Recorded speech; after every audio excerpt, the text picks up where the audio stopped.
an imaginary reality. I'm a believer that the word fear has been overused. It's been diluted. It's like the F word. It's totally diluted. Just Google types of fear, and you get everything from primal, irrational, and rational to extinction and mutilation and bathmophobia, the fear of stairs, to chionophobia, the fear of snow. Who knew? But I'm talking more about what science writers call atychiphobia. Oh my gosh. ATYCHI phobia. Atychiphobia. Fear of failure. Now listen to this one. Catagelophobia. No, seriously, it's not the fear of jello. Catagelophobia. It's the fear of being ridiculed and, well, guess what? You're listening to the Unshackle Your Life podcast with Debbie Colburn, where breakthroughs happen, getting rid of all the hidden things that hold us back, things that scare us and challenge us, and things that we're just plain fed up with. We talk all things money and business, big and small. We dive deep. We get real and raw at discovering and exploring what is really possible for you and what's holding you back. If you've ever thought, it's not enough when you looked at your bank account or your credit card balance, maybe you're sick and tired of the endless struggle of just getting by, and you know you're missing out on opportunities that keep screaming out to you. It's a never-ending cycle of crisis to crisis, either in your personal life or your business or your relationships or all of them. Then this is exactly where you need to be. We'll bring you a whole new way to look at those challenges, share ideas, tips, and tactics, and get you connected to the resources that will unlock those golden handcuffs and release your unique abilities. No matter what's going on in your life, right now, maybe you're in survival mode, living day to day, paycheck to paycheck, or maybe things are good and you know they could be better. Maybe you're in a job or a career or running a business that is leaving you empty, depleted, uninspired, or anything in between. I've got your back. Ready? Buckle up, take a deep breath, and join me in a conversation about breaking through to the next level. Welcome to episode 103. The topic of fear has risen to the top of things people are talking about these days. When we talk about money, fear is the number one thing. Fear of making it, saving it, investing it, and of spending it. But as someone who's in that's not how we see it, is it? In fact, we don't see it. The disguises are so good. When I started into this personal development, this self-development world, I remember sitting in the back seat of a white Mercedes driven by one of the VPs in the success line of the Arbonne business. I'd gotten up the nerve and found the words to describe what I knew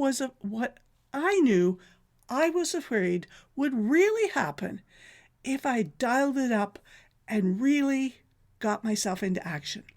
I was scared out of my wits that I would be massively successful and of two things happening. Hitting all my goals and targets and then losing everything because I knew I wasn't at the time what we call good with money.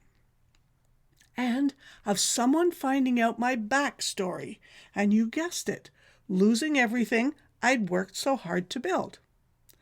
And in a loud Spanish accent, her voice rang out, and she said, "Oh my God, Debbie, I didn't think anybody else thought like that." Yes, there's this little thing in the brain called the amygdala, which people casually throw out as the brain's fear center, but which is in fact just the part that's responsible for the behavioral and the physiological responses elicited by threats, according to amygdala research expert Joseph Ledoux. Yes, there actually is such a thing. It isn't exactly where the feelings of fear originate. Too much science, maybe? Well, let's just say it takes the whole package of circuits in the brain based on the data loaded there to create fear, the feeling, the emotion of fear. Because that's what I'm talking about. That more often than not, we don't even realize that we are experiencing. Unlike scenarios like running to avoid being eaten as part of the evolutionary food chain, walking a tightrope over Niagara Falls, praying not to become waterfall debris, or stepping into Iron Man 3 trying to avoid the wrath of that crazy lady that's a raging fireball with wicked strength. The fear I'm talking about, that we touched on a bit in episode 99, is internal. It's projecting a future outcome based solely on your past experience or a dreamed up experience, an imaginary reality. I'm a believer that the word fear has been overused. It's been diluted. It's like the F word. It's totally diluted. Just Google types of fear, and you get everything from primal, irrational, and rational to extinction and mutilation and bathmophobia, the fear of stairs, to chionophobia, the fear of snow. Who knew? But I'm talking more about what science writers call atychiphobia. Oh my gosh. ATYCHI phobia. Atychiphobia. Fear of failure. Now listen to this one. Catagelophobia. No, seriously, it's not the fear of jello. Catagelophobia. It's the fear of being ridiculed and, well, guess what? There is, in fact, no phobia specifically related to the fear of being successful. There's words for not wanting to be imperfect or not making decisions, but none for the fear of success, for reaching your big goal or your targets, for making an impact. Guys, did you know there's even a fears of phobias? Phobophobia? For real? And yet, fear of success is 100% real, and it holds a lot of people back, and it is intricately linked to self-sabotage that we dived into in 99. And if you haven't listened, make sure you do go back and listen to that one. That is one of the most powerful recently. It's super important, a deal breaker in the realm of money mindset. See, I'm not sure that calling our hesitations, our resistance, our procrastination to do something, to resist making that decision a fear, is doing any good for any of us. If you asked me this question, Debbie, are you afraid to be very successful, wildly successful in your business? Are you afraid to make $600,000 this year in gross revenue? Are you afraid to bring on a very, very part-time VA, a new one that's a virtual assistant, to help out a bit more? I'd say, of course not. That's ridiculous. I've climbed to advanced base camp on the third highest mountain in the world. I've raced open-wheel cars at over 100 miles an hour. Seriously, are you for real?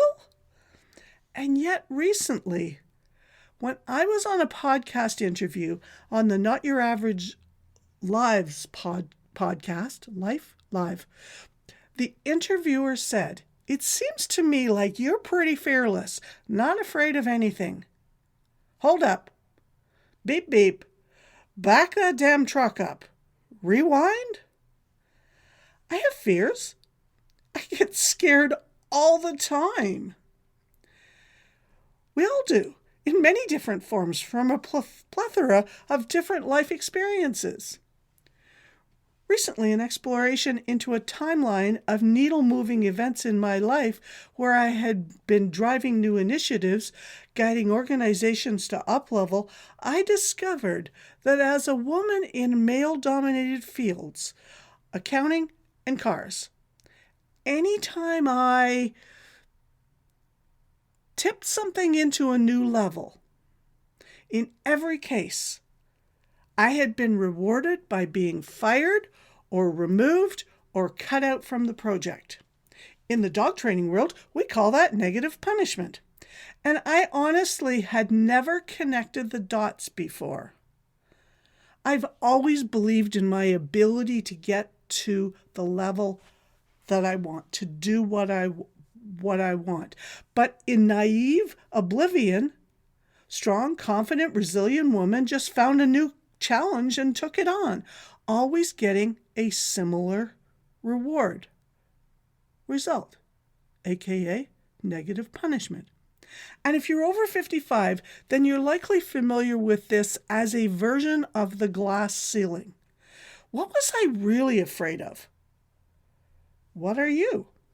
The thing about fears, the emotion of fear, not the physical response, is that there is almost always more than one at work. It would be amazing if you could just say, there isn't, let's exorcise it, and we're all good. Not happening. Nor can you deal with multiple fears at the same time. We all know that despite what seemed to be the doctrine of the decade in the mid-2000s, where multitasking was the way to go, we know it totally doesn't work, especially if you're focused on your moments and on excellence, on mastery. The fears that you are facing are created by the story that you are telling yourself about what will happen if. And that story is based on faulty or incomplete information. Who you are today, in this moment, is not who you were then. What you know today, in this moment, is different from what you knew then. Your resources today, in this moment, are different from what they were then. The skills you have today, in this moment, are different from what they were then. How you think about things today, in this moment, is different from how you thought about them back then. It is absolutely, unequivocally impossible to get the same result again, ever. You can get better, you can get worse, but you can never get the exact same result. Whether it's money-related, relationship, health and wellness, business, or your inner life, pick one fear. Find your sabotage, your PFS, if you remember. Listen to your body, how it responds. Set your 90-day goals and start getting past your fear. I'm on that journey with you. 5 years ago, I started showing up on video, knowing that my poor lighting, the choppy sound, and the amateur hour content was not the quality I was striving for. It's scary looking back at the video I shot in a friend's basement where the walls were all aluminum insulation and it looked like a spaceship. Yet, here I am. I got past it. You can too.